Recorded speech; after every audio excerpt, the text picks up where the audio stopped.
Hello, thanks for joining us for the Midday News.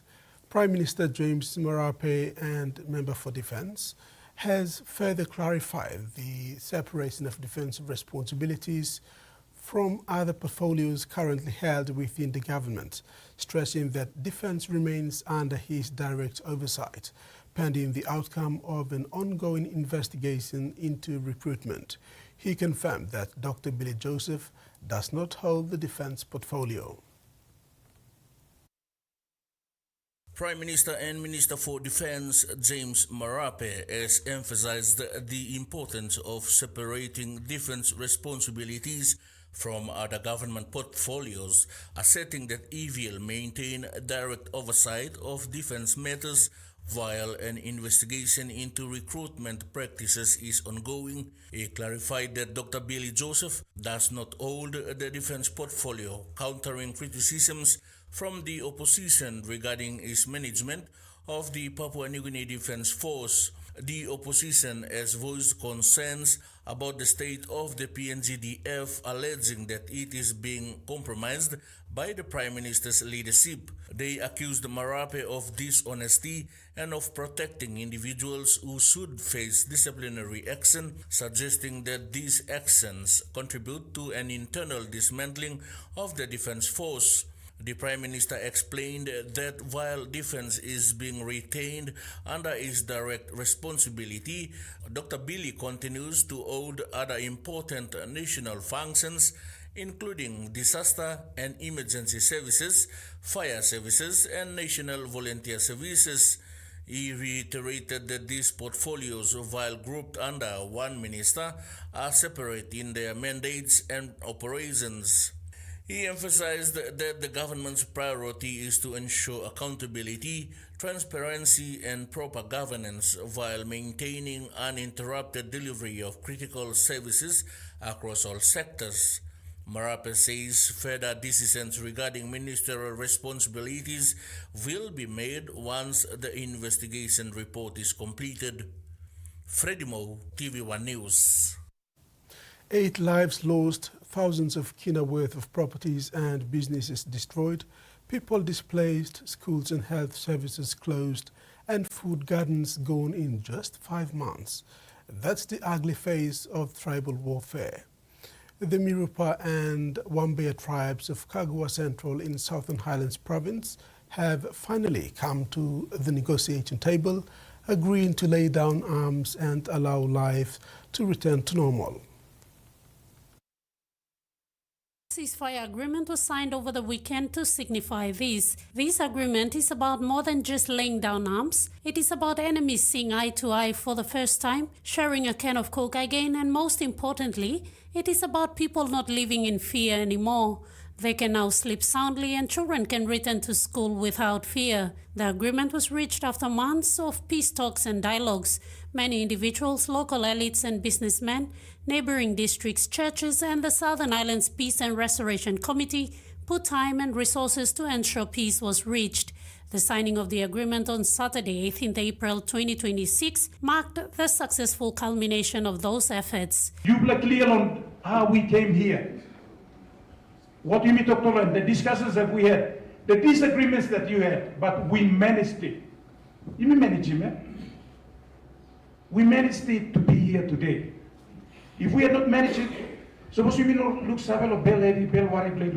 if we had walked away, we would not be sitting here today.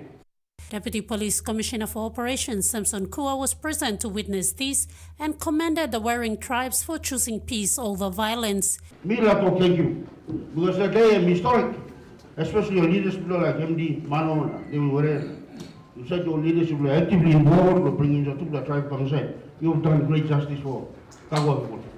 The tribes were urged to own this agreement and never to return to conflict after the signing. This document paper by you signing and you Papa plus the paper. You by owning. Plenty time is out to give you some hero in a man, he only M16.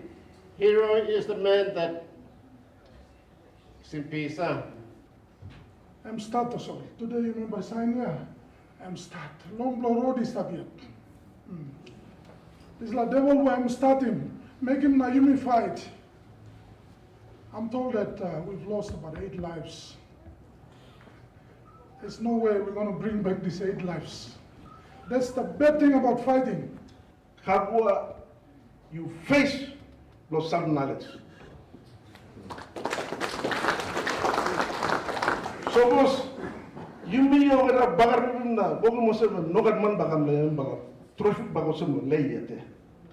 That's why we put in time on me. David where put in time on you. Road and David where bogo me no na man bogo one man get to. Representatives of the warring clans also pledged their commitment to uphold the terms of the ceasefire agreement and thanked everyone for their efforts in helping them reach peace. So, magi most was a tribe. Me like doctorate.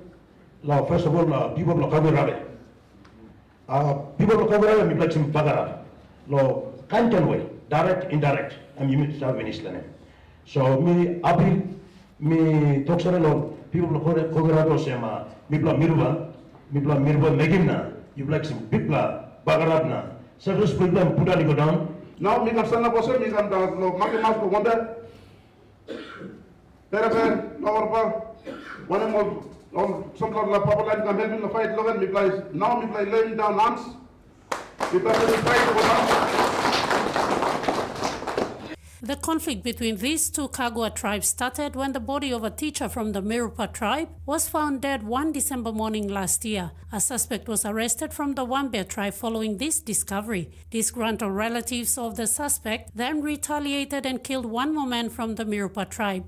This led to a fully blown tribal conflict that lasted 5 months. Ruth Rungula, TV1 News.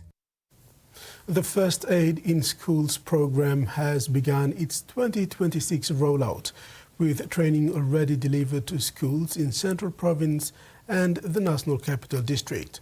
The program is a joint initiative of the National St. John Ambulance Papua New Guinea and the Sir Brian Bell Foundation, providing students with basic first aid, disease prevention and emergency response skills. Training started at Yarawari Agro-Technical School in Sogari before expanding to several schools in Port Moresby, including Cop College, St. Joseph International School and Marionville Secondary School. National St. John says about 700 students have been trained so far this year. Since 2018, more than 13,000 students have benefited from the program, which is set to expand to 15 provinces nationwide in 2026. A long-serving public servant and community leader has been recognized by the University of Goroka for his contribution to education and national development. Chancellor of UOG, Joe Senior Women, was awarded a honorary doctorate of philosophy during the institution's 29th graduation ceremony last week. The honorary award was conferred on Tuesday during the University of Goroka's 29th graduation ceremony, witnessed by graduates, academic staff, invited guests, and members of the public.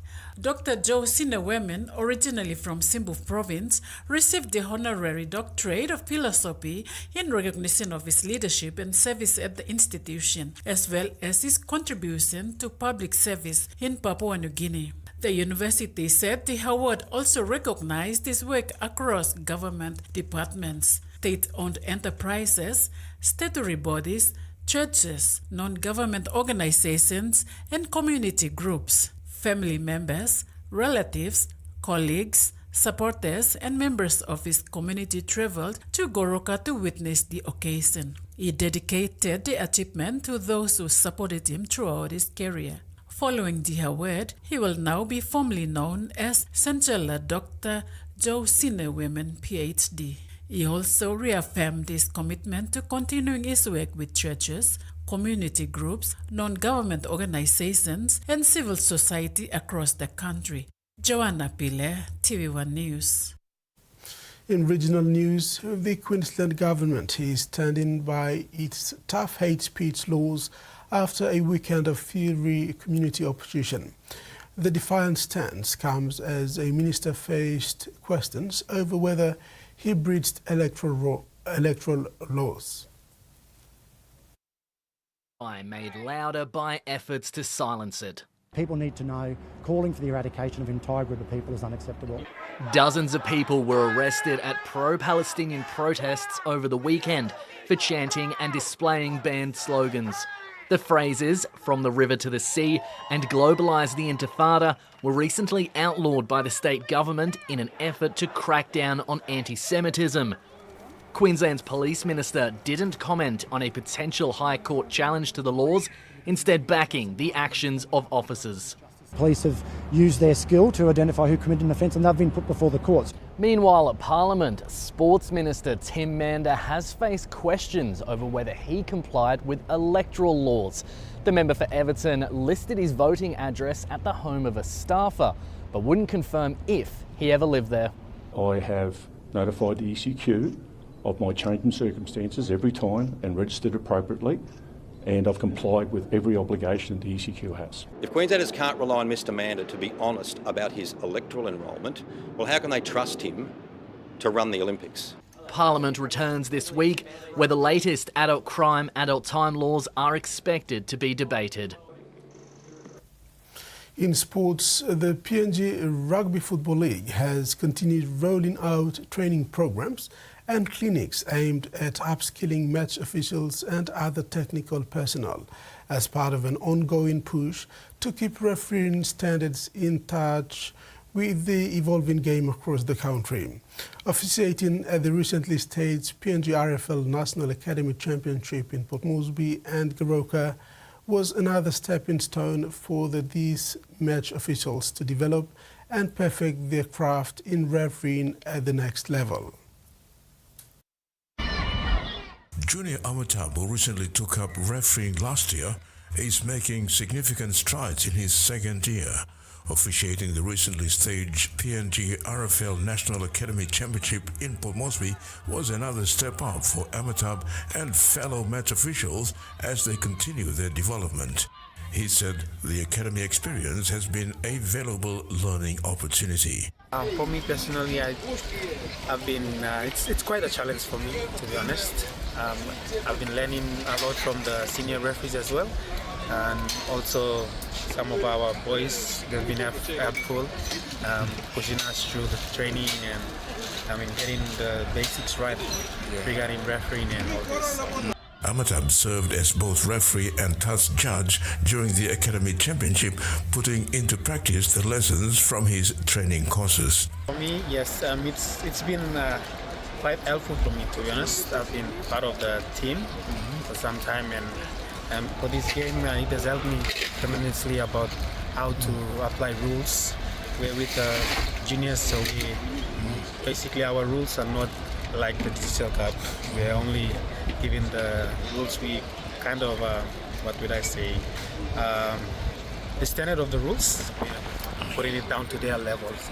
So as a community rugby league coming out from that, that's where we are applying to the. He added that while the laws of the game are consistent across the board, some stricter interpretations are relaxed at junior levels to allow junior players and officials to learn the basics. Challenging, and it's a good experience for me, and I believe my friends as well, my colleagues. It's a quite good experience for me. Junior Amatab sees the Academy tournament as a stepping stone. We are new in reference, so this is where they'll assess us in order for us to go up to the next level. So there's NYC, Santos, and then eventually to Digital Cup. So this is where we start from.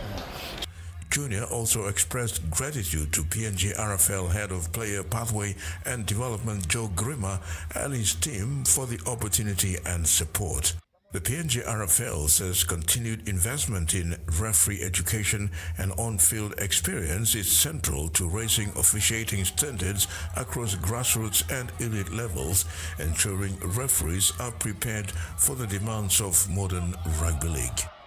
Terry Longwood, TVWAN Sports.